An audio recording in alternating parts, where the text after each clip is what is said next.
This meeting is being recorded for asynchronous viewing. My name is Alicia Phillips, and I am the Student Center Associate Director on the Portsmouth campus. Here representing the Virtual Student Center, I welcome you on behalf of the Virtual Student Center to our Emerging Leaders Series session for the month of November. The title of this session is Civil Engagement Beyond the Vote. And we are talking about civic engagement and civil society. And to do that, we've introduced or invited one of our dear faculty members from our sociology department, Professor Jennifer Valentine. I'm going to allow her to give some information about herself, what she does here, and some of her interests and passions outside of the college. All right, thank you so much for that, Alicia, and thank you for your invitation. And hello to everyone who's on the chat. Some of you all, I recognize your names. Others of you I've not met before. So as an introduction, I am an assistant professor of sociology at the Virginia Beach campus of Tidewater Community College. And I love what I do. I love education, I love sociology, and I get to put them both together, and it makes for really fun days typically. So I went to school at VCU. I can't believe I've been out of my graduate program for 10 years now, because I just visited VCU the other day, and I can't believe how long it's been. So graduated there. Go Rams for any of you all who may pursue that path later on. And prior to that, I graduated with a degree in English literature from Virginia Wesleyan College at the time. Now it's Virginia Wesleyan University. So if I had any regrets about college, like I don't generally have regrets, but I didn't go to a school with a football team. And so there's something I think about football culture. My dad went to Tech, my fiance went to Tech. So they're always like, even to this day, they're old and still talking about games, and there's some energy to that. So I guess passing on to you all as you're making decisions about college and university and work. If I could go back and do anything different, I may have selected a school with a football team, and I would have traveled abroad as part of my academic programming. So, you know, those study abroad opportunities, I didn't take advantage of it. I traveled, but not in an academic setting, which is a really different experience, going to a hotel versus examining culture or really understanding how different groups of people live in their own world. So if you all have the opportunity at some point to do that, go for it. I think that would be a great thing I would tell myself if I could make any decisions differently. So Alicia, is it okay to get started? Yeah, let's go ahead and jump on in. Okay. So I don't know how many of you all have ever taken a sociology course before. Some of you have because you're my students, I know you, but will you type into the chat yes or no if you have taken sociology before?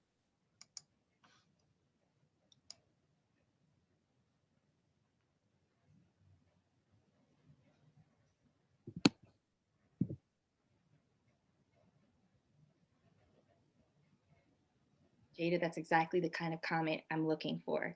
So thank you.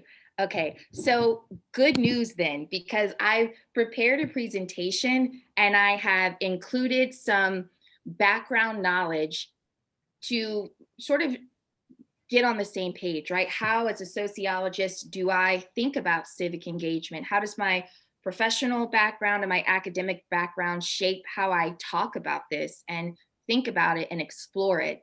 So this afternoon, I'm going to be coming from what's described as a sociological perspective. So that means I'm using this discipline to frame our conversation today. So the first slide is, in my opinion, sociological concepts that are really helpful to a discussion of civic or civil engagement.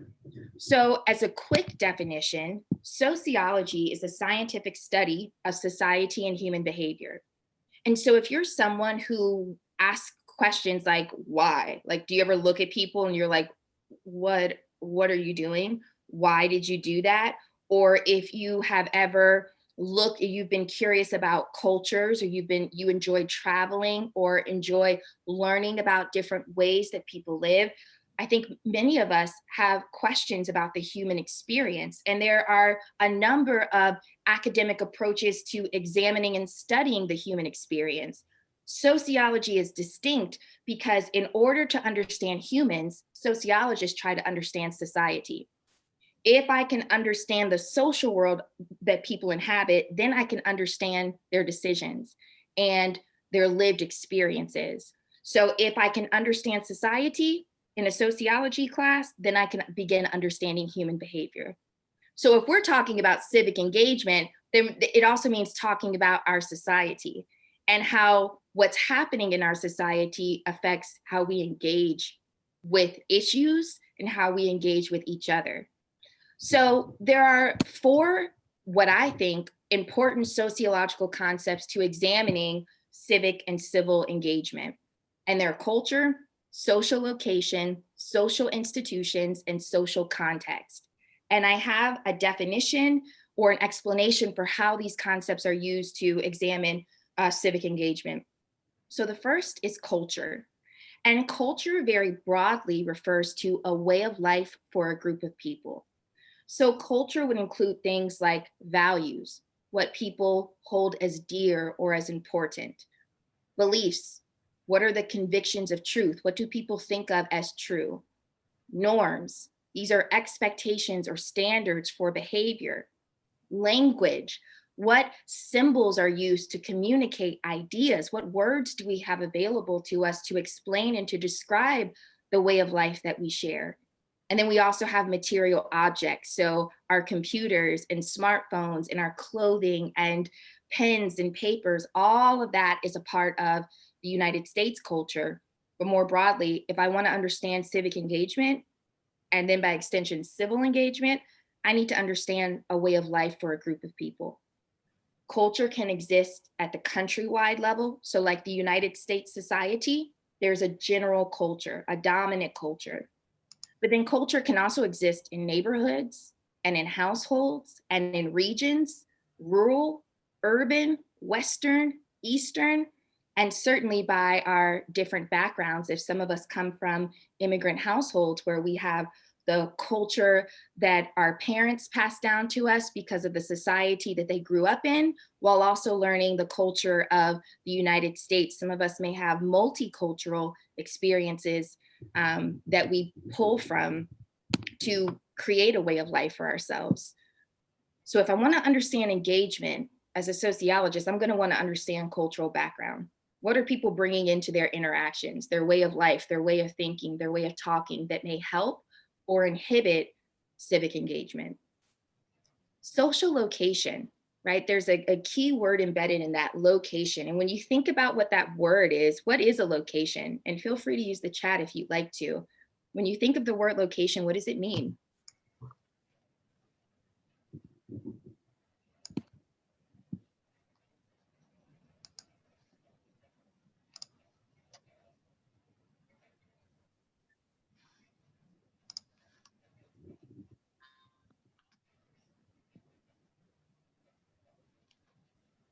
Yeah.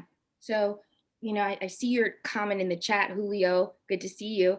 That location, very generally, people think about place. Where am I? And so, in the context of society, each of us inhabits what's described as a social location. So that means that when we're born into a society, we're located in different sectors of the social world. So if I want to understand someone's experiences, I need to know where they're coming from. Where are they in society? So elements of social location include things like our gender, our race and ethnicity, our age, how old are we? And how does our age shape our experiences? What we know about, what are we allowed to do? What do we avoid or what do we gravitate towards simply because of how old we are? And how the culture shapes experiences by age. You're too young, you're too old, or that's right on track for you. Race, ethnicity, gender, age, job. What type of work do we do? And how does the type of work that we perform shape our lived experiences? Level of education. That doesn't necessarily mean how smart am I. It means what educational status do I occupy and how do I experience society because of my credentials? What is my experience like if I have a high school degree only, or if I have a college degree, or a graduate degree, or a law degree, or an ND or a PhD? How do those different educational credentials shape my experience? And then a final element of social location is money, it's income. How does the amount of money that I have shape where I go and what I do? So if we're talking about civic engagement in sociology, I often hear very generic examples, right? The title of this presentation is Beyond the Vote. So on one hand, right, it's like, oh, go vote. But can you all already see how someone's social location may affect voting? So gender, race and ethnicity, age, occupation, income, and level of education may inform how someone votes. What issues are important to someone when selecting a candidate or when looking to create change in their world, change in what direction? How does my position in society shape the direction that I would like society to go into? Can you think about how work or job schedules may affect participation in voting? Do I think that voting matters? Do I think that voting makes a difference? And if I don't vote or if I don't value voting, are there other political actions that I may want to pursue? So, you know, civic engagement is not a blanket concept in sociology. Civic engagement exists in context. And part of understanding that is understanding where people are coming from. And if I want to know where people are coming from, I think about their social location, race, gender, age, background in education, income, and work. A third comment or a third concept that's useful in this discussion is the concept of social institutions. And that's a really big idea. You may have heard phrases like institutional or institutionalized. And in the vocabulary of sociology, social institutions give structure to society. So in my classes and within the broader discipline of sociology, society is not some randomly occurring thing that sort of exists out of nowhere. Society is an object that is structured by people. It's a structure that contains a group, and it includes a culture, a way of life for people when they belong to the society. And it also contains shape in the form of social institutions. So if a group, there's something really different from like living alone, right? Imagine living alone in the woods somewhere. You're going to have really different needs if it's just you and your dog, as opposed to you and 100 other people, or 200 other people, or 300 million other individuals. All of a sudden, if it's no longer myself, but myself and 300 million other people, how are we going to exist together? How are we going to survive with one another? What are the needs of a group this big, and how do we address those needs? Social institutions exist from some perspectives in sociology to meet group needs. So in the context of civic and civil engagement, if there is a group need for trust and for agreement and for interaction, where we can work with each other in a civil way, in a democratic way, how do we organize that process? In the United States, we organize it through an institution called the government and through other political actions. And then finally, social context. And this is a concept in sociology in which examining human behavior is very specific. As I mentioned before, it's not a very generic process where one line of advice suits everyone perfectly.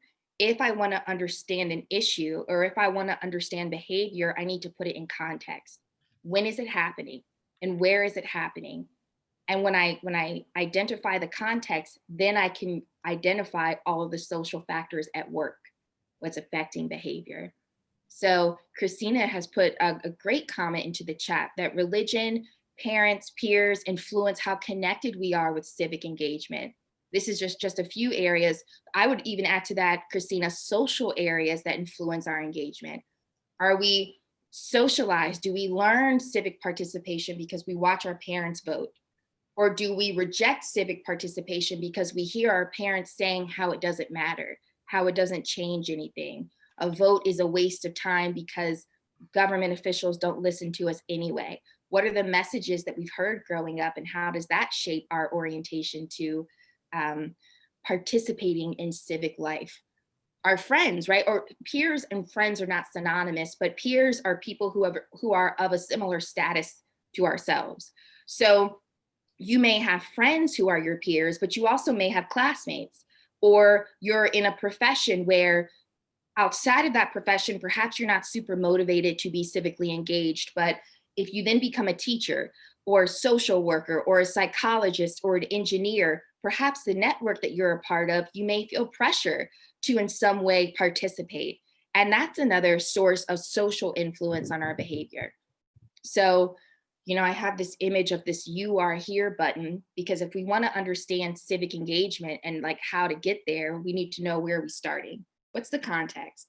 What are people's social location? What's the culture that is containing civic participation? And what institutions exist and how are they operating that may affect how people engage with this topic? So I was thinking through this presentation, and if you all on your own time Google civic engagement, there's going to be like just countless Google hits to answer this question.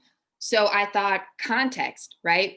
Where is this talk happening and when is it happening? And it's at TCC with TCC students as part of an emerging leaders series. So I just went back to the TCC website and asked, what is civic engagement? And this is the response I got. Tidewater Community College has a bunch of general education competencies where the idea is if you have been educated at the college level, that's a part of your social location. Some of you are professionals, some of you I know on the call are in different places, but for the students, you're a current college student with the aim of becoming a college graduate. So from TCC's perspective, when someone goes through higher education, not only should they learn discipline-specific content like psychology and history and these other things, but they should also learn to be a different type of person. Higher education exposes us to different skills and concepts and ideas that should change us in a holistic way, not just I memorized a bunch of facts and now I have a credential. So as it relates to civic engagement, TCC has defined the competency, right? Competency is an ability. So the hope is that when you have gone through TCC and graduated, you would have developed a competency ability towards civic engagement.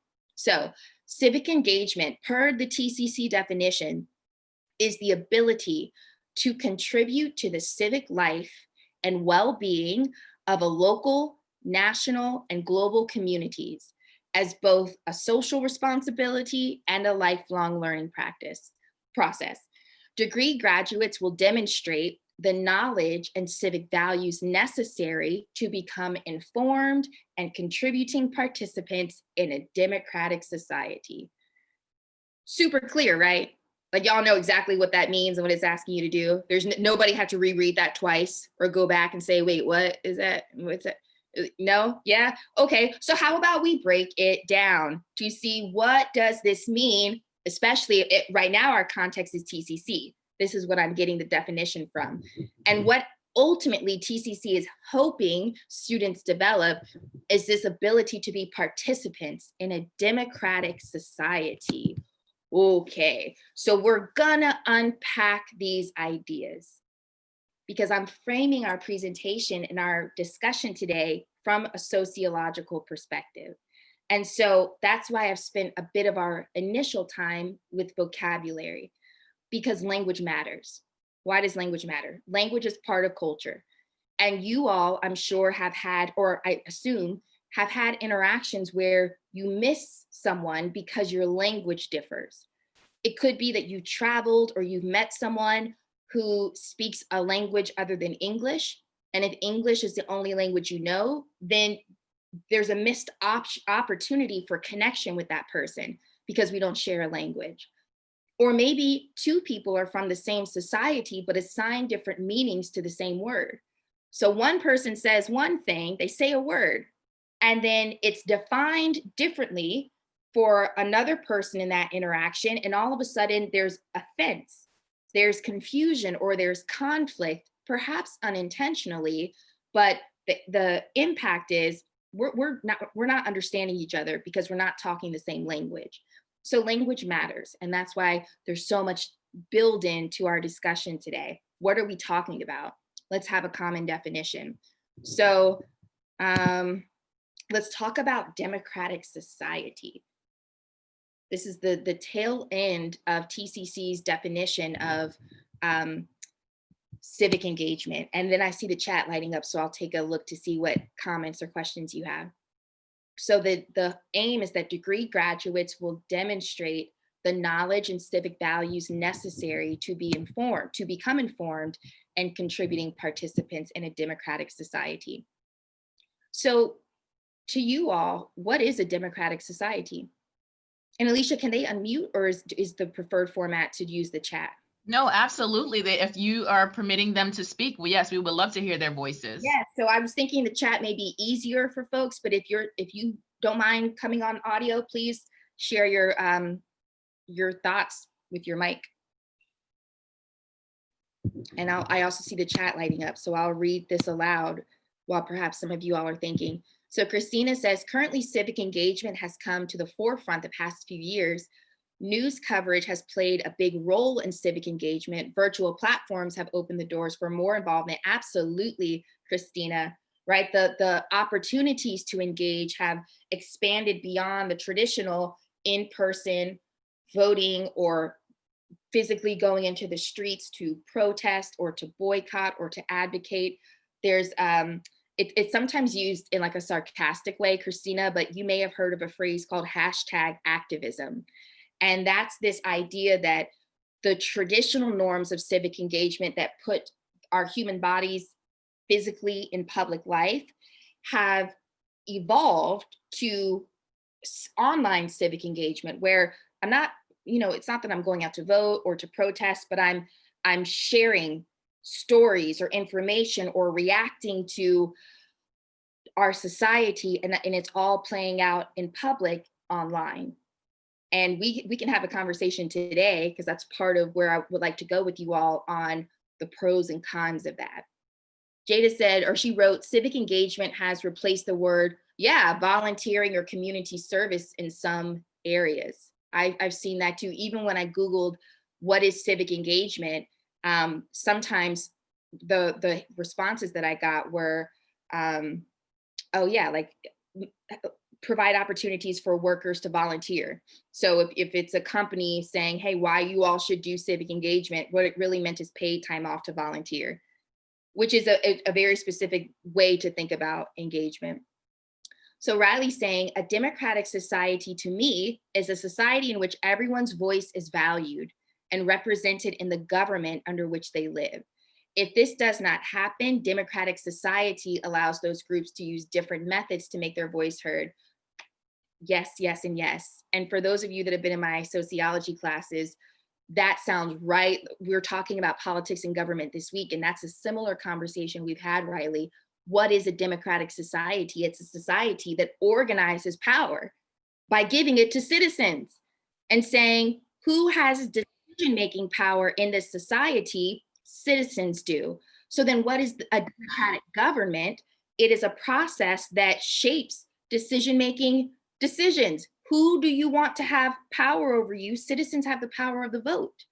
So on one hand, civic participation, contributing to a democratic society, is contributing to the democratic process, participating through voting. But as Riley has said, and I see your comment, Rodney, right? That's how government is supposed to work. A citizen votes for a candidate who says, if I get your vote, that means I'm taking power. And if I win power, I'm winning it because I said I would represent you. When I'm making decisions as an elected official in the government at the city level, state level, country level, I'm making decisions in your interest. That's an ideal.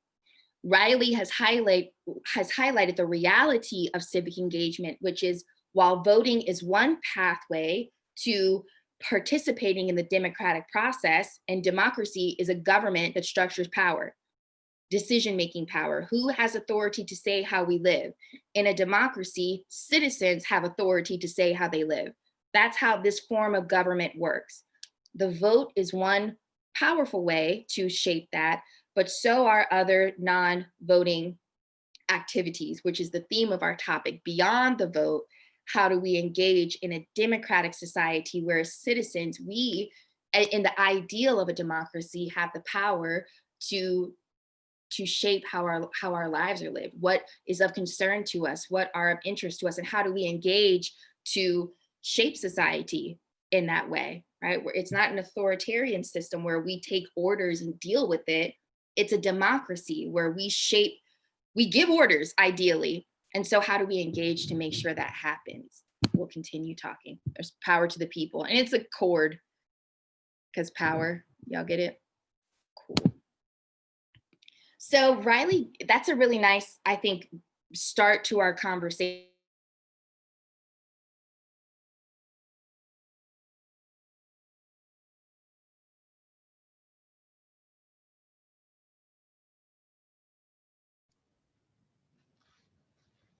Did we lose Professor Valentine? Routes. Oh, say again? Oh, I think we lost you for a minute. You were frozen. No, that happened to me earlier today. Maybe the rain, I think. Yeah, it's okay. Go ahead. So, Riley gave some comments to Beyond the Vote, what civic engagement looks like. So I found this slide that it's a graphic of different forms of civic engagement. So there's political involvement, and the first thing is the vote. But then beyond the vote, you may campaign. So if we're talking about democracy, it's giving power to an elected official who will speak to our needs and our interests. Some of civic engagement may be supporting candidates, right, who may not be attached to political parties with sufficient funding to run a campaign. Often, teachers or in Richmond, there's someone running for city council. I met him the other day, and he looks no older than 20 years old. But he's running for a seat on Richmond City Council because he doesn't see his interests represented by who currently has power in that city. So one way to engage politically is to help candidates who don't have the networks where money comes in really easily, who may not be well connected financially. Most of us don't have the money to run a campaign on our own. So volunteering time or volunteering financial resources to boost a candidate's likelihood of getting attention to maybe get a vote. Other elements, right, of bringing attention to issues. So by writing what it used to be a tactic, I think it's not as, I don't know how powerful it is anymore, Alicia. Writing letters to the editor used to be a form of civic engagement when newspapers were consumed at a more collective rate. As our news media has moved to social media and to cable news network, I think now folks are blogging and that type of thing, leveraging the media themselves. Yep. So that is perhaps finding other outlets, right? And communicating in a coherent way ideas that you would like to use to persuade the public or to inform the public on issues to then help organize efforts to make social change. Alicia's put into the chat some agencies and organizations that help young people. There is an organization in Hampton Roads called, and there's a request to share the link, Alicia. While she may be looking and sharing that, I'm typing an organization into the chat called Virginia Organizing, and they describe themselves as a nonpartisan, issues-based grassroots organization. So if you all wanted to try out civic engagement in a local context in Hampton Roads, Google Virginia Organizing, and they train young people and people of any age. They train people on how to be engaged. And their efforts look a lot like what you see on this slide, which is education, which is often the big part of civic engagement. We have to know what's going on and what do we do about it. So educating and training people on how to talk about issues, while also training in different forms of advocacy, which may look like protests in like a big way, but also could be writing letters and making phone calls to elected officials. So, civic engagement, I would see something like this as very generic advice, how to be engaged. Depending on the folks on this call and the folks who may be listening later, your professional identities may inform how you engage civically. So I have a friend who I reached out to some people in my network to get their thoughts on this topic. She describes herself as a stay-at-home mom. And she says, how do I engage civically? You know, I'm raising children, so I don't go to protests and I'm not sort of doing these more obvious things, but I vote and I talk to my neighbors. I make an effort to go and to make relationships and to exchange and share ideas to remain engaged in public life. So even though my role keeps me in the private domain for, you know, much of my time, I don't see that as an excuse to not be involved in the public. So I've transitioned us to a slide, and it's called context, or the title is Context Matters. Because when we're talking about civic engagement, it's going to look really different in our communities, in our city, right? At Virginia Beach level, to Virginia, if we wanted to make changes at the state, to national, which is the United States of America, and beyond, global. If there are global issues of concern that we would want to engage with, our approach depends on the context. And which one of you all do you think is the easiest? If you wanted to engage civically and become involved in change, which context do you think is the simplest to be involved with? Local. Yeah, right? Because this is often where we're seen and we're known, and we have networks and connections that may make the process much more easy. That doesn't mean global is impossible. I'm so sorry, I can't remember who said it in the chat, but how social media and online platforms have opened up information exchange and conversation. It's not impossible. What this means is, depending on where our engagement lies, it's going to shape our approach, how we do it. So there's no generic advice that I'm providing for you in this conversation that we're having this afternoon. What I'm trying to demonstrate from the sociological perspective is that it's a not complicated process, but it requires consideration, right? What's multifaceted? Yeah, thank you for that, Alicia. It's multifaceted. It's not a one-time, one definition thing. Civic engagement depends. What's the culture? What are the issues? What are the needs? What's your social location? Where are you? What's happening? To then inform, how am I going to get engaged? What's this? Oh my, what's this map I just shown you on this PowerPoint? Let's talk about context, national context. Where are we and when are we? This is the map of the United States, the national election 2020.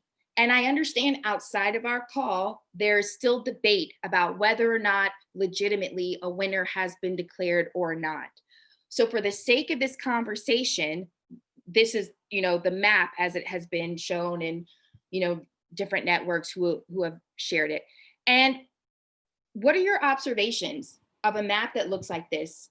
And I assume you all are familiar, but for the sake of the video, where blue represents states that awarded the Democratic candidate, Joe Biden, electoral votes for the office of the presidency, and red states that went towards the Republican candidate, Trump. What are your observations of this map? And what context do you think this creates for civic engagement?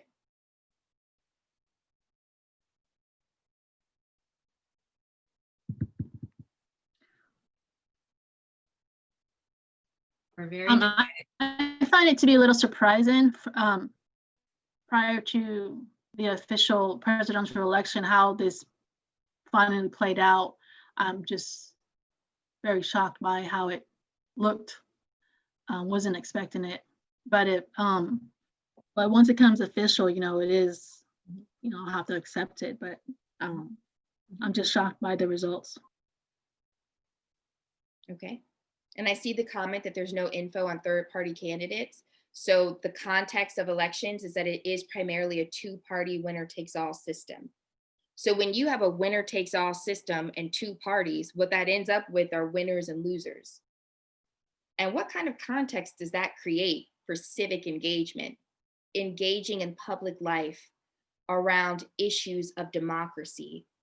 When you've got a two-party system that's winner-takes-all, I see your comment, Brandon, it creates an adversarial context in which we're meant to be civically engaged, where it becomes adversarial, where now the engagement is collectively, how do we contribute to democracy, the engagement has become, I'm right, you're wrong. Or you're right, I'm wrong. And whichever of us wins, we're going to force the other person to live that way. Does that sound like engagement to you? Yeah, I think very obviously that's not it. And so when I was talking with Alicia before this started, and I was telling her how this is such an unusual context to have this conversation. So I was very thoughtful with how to approach discussing this topic, because I understand that if you look at a map like this, it looks divided, right? That the state, if we're talking about democracy, I see you, Christina, that there's not a lot of gray area. It's we have this dualistic way of thinking. You're either with us or against us. And so how does that then shape engagement? I went to Pew Research. And so some of you are familiar with this.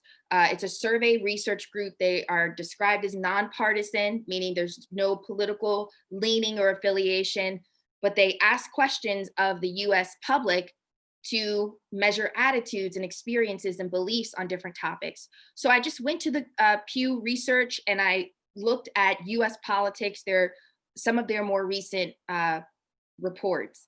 So this is from November 6th, and the title of this report is 2020 Election Reveals Two Broad Voting Coalitions Fundamentally at Odds. And so this is what one graphic from that report, because there's more to it than this. But it says only about 1 in 5 Trump and Biden supporters say they share the same core American values and goals. So the percent of registered voters who say, the first column, not only do we have different priorities when it comes to politics, but we fundamentally disagree about American values, what it means to be American, fundamental disagreements. And the right column reads, we have different priorities when it comes to politics, but we share a fundamental commitment to the same core American values. What do you all see? How have respondents answered this question? I guess the results on this issue, the percent of registered voters who say we're fundamentally different, we have nothing in common, versus we're different, but we can agree about what it means to be a part of the US society.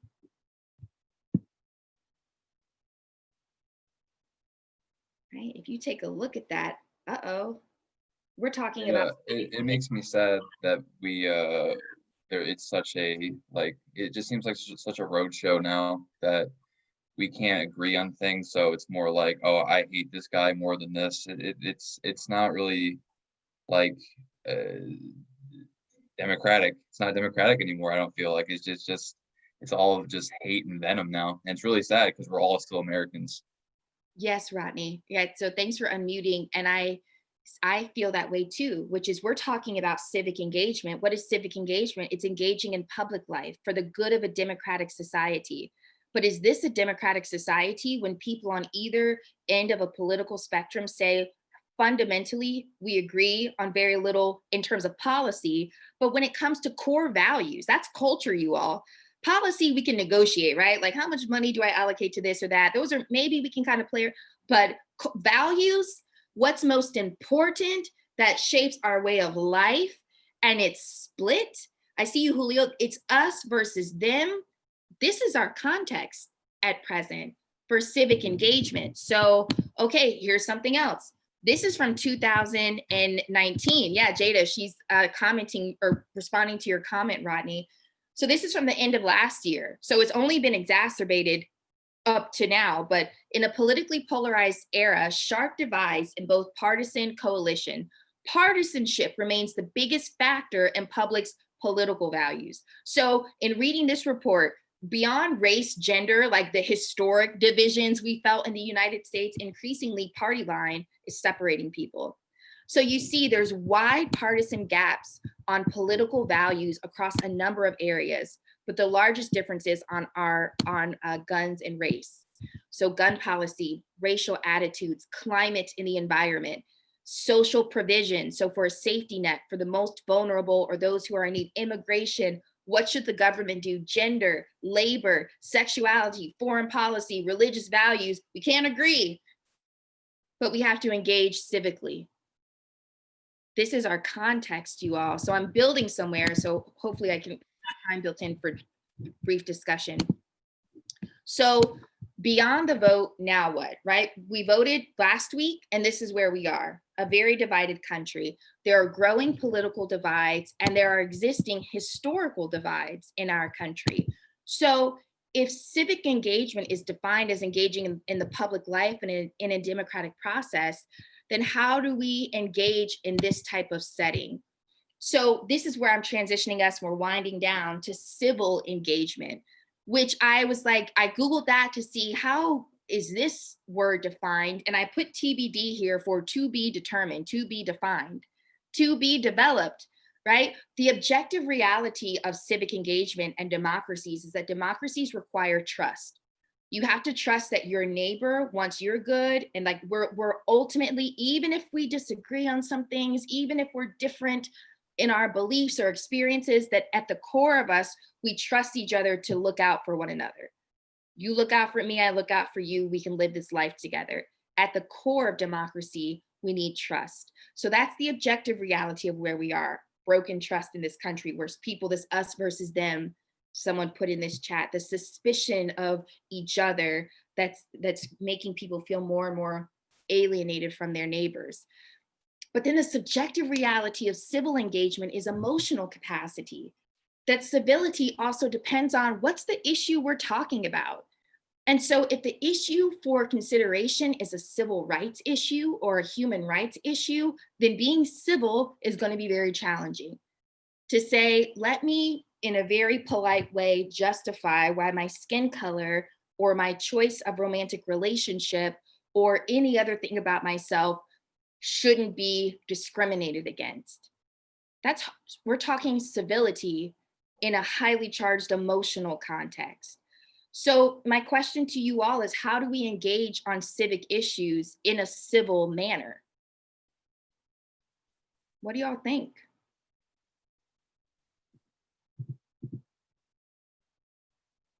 And if you're having a hard time, welcome to the country where each of us trying to figure that out, right? Like, how do we do this? Let me see, I see a chat. Jennifer says, by communicating more. I think the most important thing is for any discussion is just staying calm and realizing that other people bring other things to the table than what you do, and look at things factually, not emotionally. And when you do all that and culminating all that together, I think that's what the best choice and best chance of getting answers without people getting super, flared up and emotional. Yeah, so what Rodney says is what I try to do in my classes on what could be charged topics is I focus on how to talk about it. So let's adopt a vocabulary, let's share, let's discuss a reading or something we can both agree on, and then agree to the terms of exchange so that it's not about our beliefs or emotions. Can we at least agree to focus on this and talk about it in this way? I see, so Alicia saying deep listening and observe when people are hurting and fall back. Is it really worth being right if someone is in distress? Bringing together shared values. So can we highlight what we have in common and not what divides us? So what do we agree on? Let's start there. We both want to feel safe. Yeah, me too. We both want to make sure our families are secure. Yeah, me too. Oh, we want to be healthy. Yeah, same. Oh, whoa. We actually do have some core values in common if we could perhaps start there. Helping other people. So I see, Brandon, you said the shared values, helping other people, and taking things one step at a time. I want to put a couple of things in front of you before time runs out, and then we'll talk some more. This is the shortest little book. I have it and I keep it. It's like a little guide that I hold tightly. And it's called On Tyranny, 20 Lessons from the 20th Century. The author is Timothy Snyder. It's like $6 on Amazon, not to plug Amazon or any other book source you want to find. And the description on the back reads, the founding fathers tried to protect us from the threat they knew, the tyranny that overcame ancient democracy. Today, our political order faces new threats, not unlike the totalitarianism of the 20th century. We're no wiser than the Europeans who saw democracy yield to fascism, Nazism, or communism. Our one advantage is that we might learn from their experience. So without violating copyright laws, I'm not like posting content from the book. But yeah, Alicia, I would recommend requesting it. It's a great book. These are the 20 lessons. And so essentially, how to preserve a democracy in a highly charged context where there's suspicion of the other, however that's defined, the Democrat, the Republican, by race, by this, by that, whatever. How can we engage? So some of these that are most important to me, 9 and 10, be kind to our language and believe in truth. So when he writes, be kind to our language, he's saying, don't let words get manipulated and twisted, right? Be clear on your meaning. So when someone uses a word and it's misapplied, correct it. Because when we share a language, we share a reality. When I say a word and you hear it the way I mean it, we get each other. But if we're starting to manipulate language and change the meanings of things in a way that's harmful to groups or a way that changes our understanding of how the world works, his advice is fight that. Be kind to our language and believe in truth. Like Rodney said, that there's some things that are objective. Some things are fact. Some things can be proven. It's not just your idea versus my idea. There is a truth and we have to fight for it. Number 12, I've been practicing more, although we're in social distancing, so it's been harder to do. But he says, make eye contact and small talk. So in a world where there's a lot of distrust of each other, his recommendation is break the wall down and say, hello. At this point, you're not engaging in a big conversation, right? But you're saying, you're a human, I'm a human, and I'm going to acknowledge you. I'm acknowledging your humanity by looking you in the eye and how are you today? Or, it's raining again, wow. And that can be it. But maintain human connection. Don't let division be so polarizing that we isolate and stop engaging with each other. So say hello when you run around or when you're out and about for people. And then I think the most obvious one, as we've seen it, is listen, contribute to good causes. I'm looking at number 15, which is, the government may be doing one thing, but in our own worlds, we can still engage civically. So some of you in the chat said volunteer, still put good out into the public life, still help people who have need, still contribute to good causes. We may be in this context of us versus them, but at least locally, I can still do good, put good into the public life. And if more of us, even if it's one person at a time, that can build a collective where something may be happening beyond our control in the government, but at least in the context that we can control, we're engaging. We're doing what we can. What he's saying is don't give up. If the context is so polarizing and disheartening that you're like, it's stressing me, take rest, right? Don't stress yourself out, but as much as you can, engage where you can. Yeah, so I would, yeah, Alicia, that'd be great to get this in the library. I like physical books, so I have this copy. I assume it's available on Kindle, but it's under $10 if you, and quick, right? It's short and it's under 100 pages. So very to the point. And then for online civil engagement, this is actually my friend. Her name is Amber Ivy. She's a lawyer. She graduated from law school. She ran for political office as an independent in Maryland to try to break that two-party system. She wanted to be an issues-based candidate, and she specializes in data privacy and the law. And she works at Pew Research Trust, some charitable something. So she's very on top of data and privacy and manipulation and social media. And this is my final slide on this presentation. This is a tweet just from the other day. She said, Twitter is filled with hashtag slacktivist bots, people who are hiding behind an online persona. Here, strangers think they can talk to you about you and expect a response. If you don't know a person in real life, remember they don't know you and keep it moving, protect your peace. And she expanded her comment to say, when we engage politically online, right? How many of y'all have done that? You go on social media and you're like, ah! And it's just, that's right. And people in the comments, and she's saying, remember your context. When you're online, you don't know who's behind an account and what their intentions are. So it could be someone who's intentionally trying to provoke you, intentionally putting out false information. So instead of signing up for that, remember where you are. What am I doing? Right? I'm stressed out and I'm online and I don't even know this person I'm talking to, but I'm replying. So in terms of actual engagement, online is a great place to do it, but don't forget in our own context where you are and when you are. And there's still plenty of ways to be a part of this public life and make it what we want it to be. So that's the end. Alicia, I don't know how much time we have for questions. I know I talked more than I thought I would.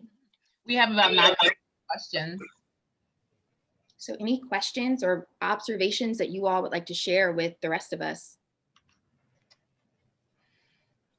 Do folks have areas in our culture where you're civically engaged, areas that you're passionate about, advocacy areas that you're passionate about?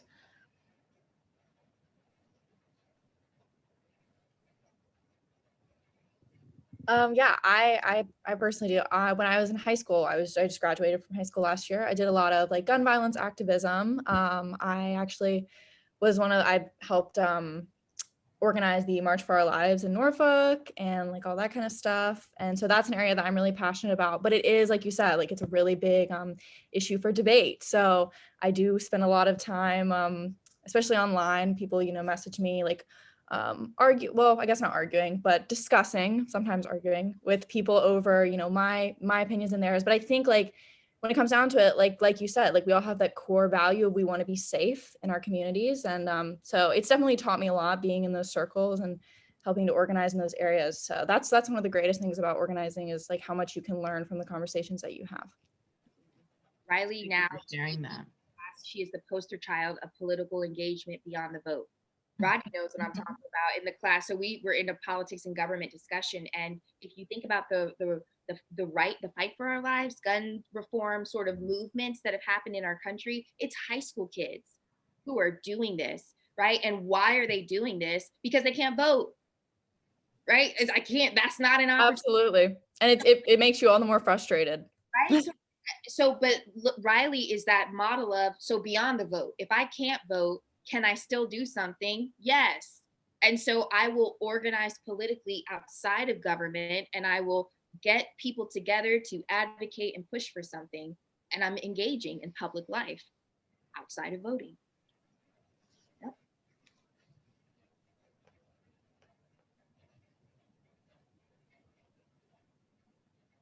I see a question. It says, how do you recommend civic engagement without religious aspects in the Bible Belt in Virginia, taking religion out of politics and engagement? So I don't know what the S stands for, but this comment is talking about context, right? So not only are there like these other considerations, but in the South, some of you, you've heard of the Bible Belt, where although there is a separation of church and state, the culture of many Southern places, it's rooted in Protestant Christian ideologies. So how do you engage? I would do it as, so first there's validation, right? Not that someone is right in their belief, but that someone has the right to be heard. So when people feel validated, walls come down. So if I say something and you go right past what I say to prove your point, in my mind, you're not listening to me. And now I don't want to talk to you because I don't feel seen. So if you can say something like, I hear you, and maybe we can agree to disagree on that. What else can we agree on? Like if we take that out of the conversation, I understand that this is very important to you. And for me, it's not as important of an issue. So how else can we talk about this? Is there another way to approach it? Sometimes if you can get people to explain what they mean. So another tactic may be, help me understand. Just that question. If someone says something, help me understand, and having them articulate their point of view can give you greater insight on, here's something I can pull on. See, so you said something that now we can connect on. So instead of talking past, acknowledge what's been said, even if you disagree, right? Because I'm, African-American, I deal with all sorts of stuff where I'm like, offensive, but for the sake of engaging, okay, let's see if we can work through it. So help me understand. And by building understanding, that's engaging, right? It's building connection. So Doris, it's called On Tyranny. I'm typing it into the chat. The question is, what's the name of the book? And the author is Timothy Snyder. So like this, very small. So if you see it on Amazon, it's a little itty bitty book. So Jada says, other ideas on how we all can continue to engage civically during the pandemic. I think one of the other advices from Timothy Snyder's work, so things like defend institutions. So if it's in your budget or ability, donate to journalists, to newspapers, right? Where not networks would have all the funding to talk nonsense, but print newspapers. Print means it takes time. I got to go get information. I got to come back. I got to think about it. I got to write it. We send it. There's more thoughtfulness in that type of media process. So donate to local newspapers, donate to local causes if you can afford it. And then I think in your conversations, yeah, Jada, so I feel you on that, right? Print journalism matters. And I don't know if I'm going too far over time, Alicia, but No, you still have some time, and we can stay overtime if folks are willing. Okay.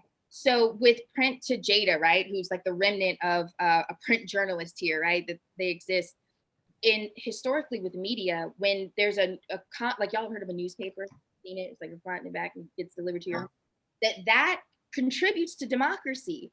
Because it's a shared body of knowledge. When a community all reads the same paper, the idea is that journalists have to be relatively neutral.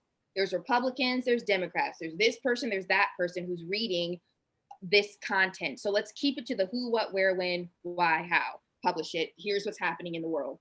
With social media and cable news networks, there's just more time. There's no end to it. A newspaper has a front and a back. You close it, you print it, you're done, move on. Social media never stops. Cable news networks never sleep. The content, if there isn't content to cover, people will make it up or just talk out of their heads. So print journalism has been such an important source of information, right? It's freedom of the press is an essential democratic value. If the press is a common place of knowledge, then we know what's happening in our society. So donate to local, organizations who are fighting to do good in our public world. I think that another aspect of civic engagement is sharing our personal stories. Oftentimes we don't talk about what's happening in our lives, and people don't know how we get to where we are, what's impacting us.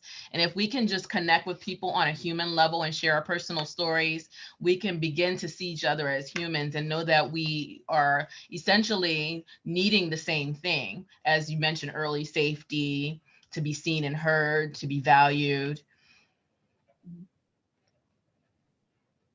Yeah, there's a theory in sociology, it's contact theory, which is once you have contact with someone, the myth dispels, right? Whether it's race, like I've never met a person from this place or who looked like this. And then once you meet them and have human contact, you see the human. They're not just a stereotype. They're not just an idea of a person. Here's a real life human being. So yeah, a lot of prejudice dissolves when that human contact is made.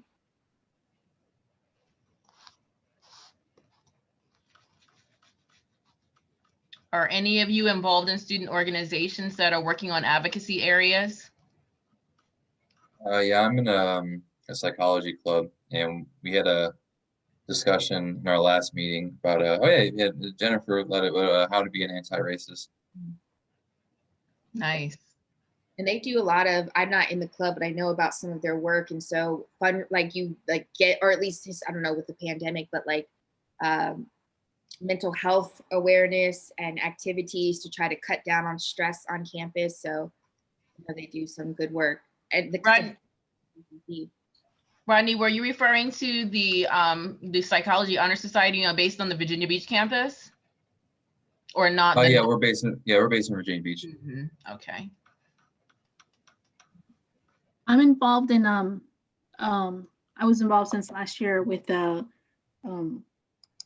student government at the Virginia Beach campus, along with other I guess the organization, like they don't have it this year, but they had the Leadership Academy headed by she's retired now, former dean, Dean Hodge. Dean Hodge. Oh, that's her. yeah, she's not retired. She's at another institution. And actually that Gear Up to Lead is still an existing thing. I think that it may be dormant now because of our virtual life, but Gear Up to Lead is still in existence here at Tidewater Community College. Okay. That along with be involved with some of the I guess the meetings that they have headed by Dr. Bovey and Dr. Terry, and they deal with different issues with dealing with TCC and students, and so then also volunteering with different some nonprofits and my church also. So. That's wonderful, Christina. Thank you for sharing that. So I think what Christina may be talking about is participating in our strategic planning process that's occurring now at the college for the next 5 years. And we are actively looking for the student voice. So thank you for participating. How were you able to participate, Christina? Were you invited to serve on a focus group? Yeah, I served on the, what was it? The presidential transition team. I served on the Scannon's consensus team, on the student success committee, invited by because I was connected with student government, it opened up doors for me to be involved and connected with those other platforms. So Okay. I definitely got a lot of information and different doors and stuff. So it was a very good learning experience for me. And so Professor Valentine asked, what location are we most successful in occupying or becoming active in, and it's the local location, right? So like here at the college, you have the opportunity to contribute to how the college is shaped. So not just those individuals who are working here, like the faculty and staff, but also the students. And your voice, it actually matters. All students are members of Student Government Association. So I don't know how many of you students who are here are actively involved in student government, but your voice matters. Yeah, I just want to put a quick plug in for student government, because they, if you like Miss Valentine, I forget, I apologize if I'm pronouncing your name wrong. She said, to get involved, that's a local level you can get involved in, with your peer-to-peer, with the staff and faculty, and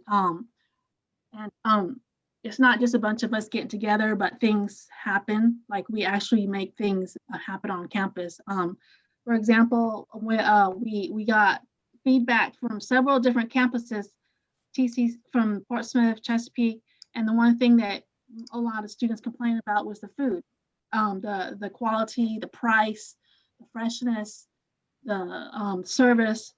And so they because of that, they switched to a new vendor, and they took the feedback, and that's just an example of what we can do with locally to help, on campus, or just to help, within our circle. So you don't, whatever, area you choose to, or, something that's your passion or your interest in, then I would pursue it and get involved with it. I mean, it doesn't have to be on a grand scale level.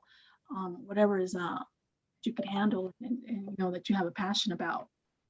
And I know that Professor Valentine is involved in many things in the local community and regional community. And as well, we have with us Jada Hall, who is here, who is a STEM Promise coordinator.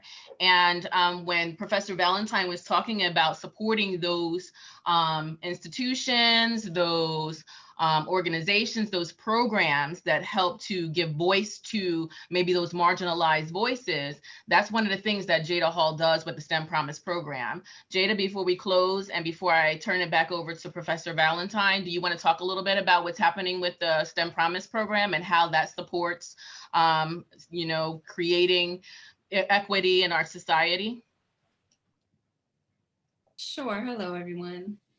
So the STEM Promise program, it is about 5 years old now, and it's a full tuition scholarship for students who are interested in pursuing study in science, technology, engineering, and math related majors at TCC. So every year we pick 20 students, and we are targeting students who have been underrepresented in some of those STEM fields, so women, minority students. And while the scholarship is open for all students, we definitely focus on that because we want the field to be more diverse. So what we do is we pay their tuition for 2 years and encourage them to be civically engaged with TCC through different clubs, organizations. We go out into the community and encourage other students to study STEM. They go out on field study trips and take place in different contests to win additional scholarship money, internship opportunities. So it's just a great way to build the pipeline for STEM so that these students can go on to a 4-year degree and continue to work in Hampton Roads and just build that industry to be more diverse in our area. So with that being said, another way of being civically engaged is also sharing information. It doesn't have to be something that you might need, but it's something that someone else can use and to gain access to a greater, to actually being actively involved in a greater society. So again, when you hear things about opportunities, you share that, those opportunities so that you are supporting the well-being of not just yourselves in this community, but the well-being of the greater society. I love that Professor Valentine, of course, in her, with her background, set the stage by demonstrating how social institutions help to shape the culture and how that impacts us as individuals. And so that gives us a lot to think about in terms of what we are doing in our greater society, our individual actions, and how it impacts our greater society, and leveraging how we are leveraging those social institutions and how those institutions are being accountable to us. So we have to hold those institutions accountable for creating a world that's going to influence the well-being of the greater society. And if it's not doing that, it's our responsibility to take action. So I just want to take this opportunity to say thank you to Professor Valentine for being with us, for taking time to prepare content that is directly relevant to the time, immediately applicable. And I want to give you the last few words. Yeah, thank you all. The final thing, because your TCC, this is an emerging leader session. So Rodney, I know, and it's like, I'm a fan of his, and I'm a fan of each of you because you're on this college still. So the final thing I'll leave you with from this page is number 5. It says, remember professional ethics, because as Alicia mentioned, institutions don't exist if we don't give them power. So like in a classroom, education is an institution, but if teachers and students don't show up, then it doesn't exist until we enact, we play our roles and do our part and give it power. So when you all graduate or whatever profession or whatever you're being trained in, one way of being civically engaged, as Jada is doing, Alicia's doing, they're already in their professions, and other of you who are, it's to maintain your ethical standards.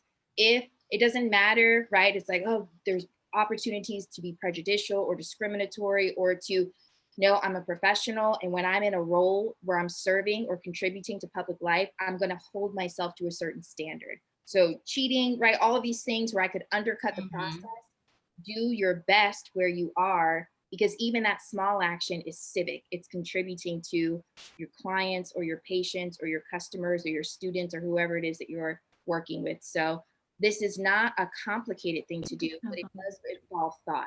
As Alicia said, it's multifaceted. And I think each of you find your way into the public life to make it as inclusive as possible. So thank you all for staying on and signing on today. I enjoyed this. Thank you for being here. We hope to see you engage with us on the Virtual Student Center on Canvas. And we appreciate everything that you're doing to support the public good. Have a great afternoon. Bye. Thank you.